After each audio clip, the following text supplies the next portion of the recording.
The film kicks off at Stratford University, where we meet the main character, Darryl Witherspoon.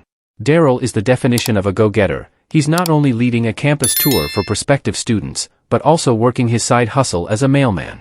That's right, Darryl is hustling through 2 jobs at once, managing to guide a group of students around the campus while also delivering the day's mail. After wrapping up one tour, he immediately jumps into the next, a true multitasker.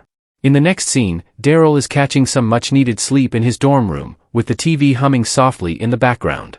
His peace is short-lived, however, when a phone call from his mom jolts him awake.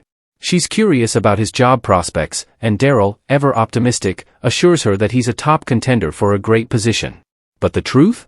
Darryl is struggling to keep up financially, with no clear solution in sight.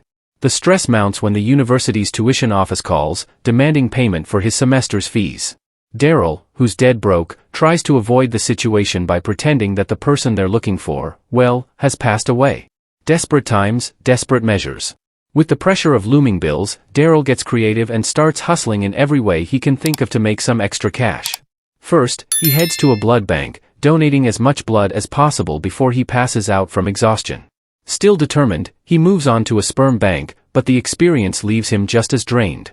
His next bright idea is to donate his hair, but when he shows up at a braiding salon with short hair, they aren't interested.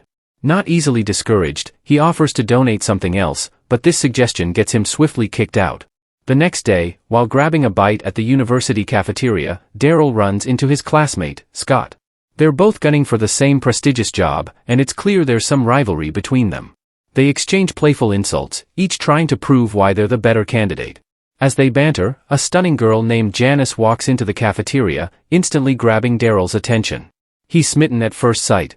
Later, in one of Darryl's classes, a guest lecturer from the Smythe-based corporation arrives to discuss the job that's up for grabs. The rep outlines the qualifications, emphasizing the need for candidates to be well-rounded in both academics and extracurricular activities. Unfortunately for Darryl, Scott seems to check all the boxes, which only heightens Darryl's anxiety. But Darryl is nothing if not determined, and he resolves to show off his athletic prowess by joining the university's ice hockey team. Darryl approaches the coach, hoping for a chance to prove himself. The coach is hesitant, knowing Darryl has never played hockey before, but Darryl convinces his roommate Tim, who happens to be the team captain, to vouch for him. Eventually, Darryl gets his shot as a goalie. However, his first attempt is a disaster, as he gets hit by the puck repeatedly and fails to block any goals.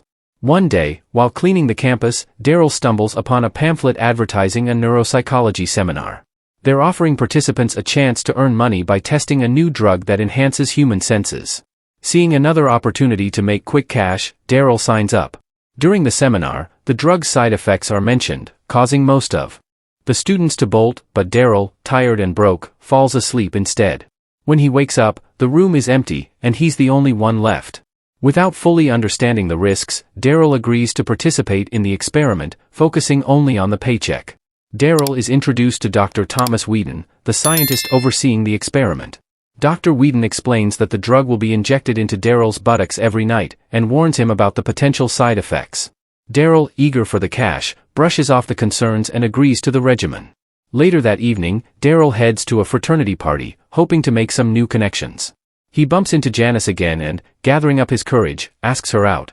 Much to his surprise, she says yes, and Darryl is over the moon. His good mood doesn't last long, though, as Scott shows up and publicly insults him, leaving Darryl embarrassed. Feeling defeated, Darryl leaves the party and heads home, where he decides to take his first dose of the experimental drug. The next morning, during an exam in Professor Engel's class, Darryl begins to experience the drug's effects. His senses become hypersensitive, every little sound, from pencils scratching on paper to watches ticking, becomes unbearable. The lights reflecting off a classmate's jewelry become blinding, and Darryl's discomfort becomes increasingly obvious. His reactions grow more exaggerated, drawing attention from the professor, who tries to calm him down. Unable to focus, Darryl heads straight to Dr. Whedon's office after the exam to complain. The doctor reassures him that the drug is working as intended and advises him to train his heightened senses to gain control. Taking Dr. Whedon's advice to heart, Darryl works hard to harness his new abilities. Gradually, he manages to control his supercharged senses, and this new skill begins to feel like a superpower. As Darryl navigates his daily routine, balancing his studies and his part-time job in the university's kitchen, the Smythe-based corporation continues to narrow down their candidates for the coveted job. Although Darryl wasn't initially selected as a finalist, he uses his heightened senses to impress the panelists, earning himself a spot as the sixth and final candidate. That evening, Darryl celebrates his success, feeling confident about the future. While at the celebration, he overhears Janice in the restroom, talking about her ideal guy, smart, caring, and ambitious. With his enhanced hearing, Darryl listens in, taking notes on how to win her over.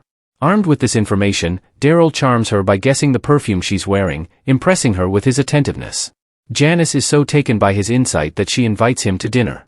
The next day, however, Darryl's roommate, Tim, catches him using the drug and jumps to the conclusion that Darryl has developed a dangerous addiction.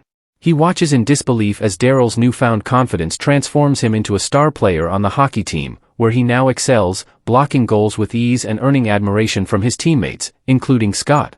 But things start to spiral when Darryl, feeling invincible, doubles his dosage. The next morning, he wakes up with serious side effects, his arms and legs numb, making it difficult to move.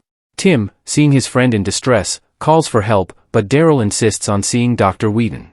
The doctor explains that the overdose has caused Darryl's senses to malfunction, leaving only 4 of his senses working at any given time while the 5th constantly shuts off.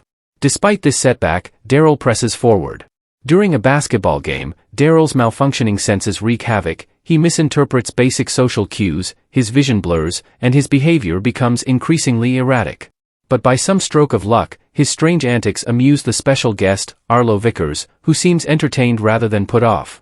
Later, in a misunderstanding involving Janice's sister Lorraine, Darryl's sensory issues lead to a tense situation where Janice finds him in a compromising position. Angry and confused, she storms off, leaving Darryl to deal with the aftermath. As the final interview approaches, Darryl's condition deteriorates. On the day of the interview, a homeless man tricks him and steals his clothes, leaving Darryl scrambling to find something to wear.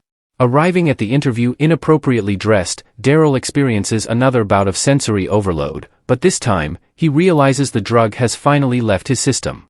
Despite the chaos leading up to the interview, Darryl impresses the panel with his answers. In a tiebreaker round against Scott, Darryl's clever response wins him the job.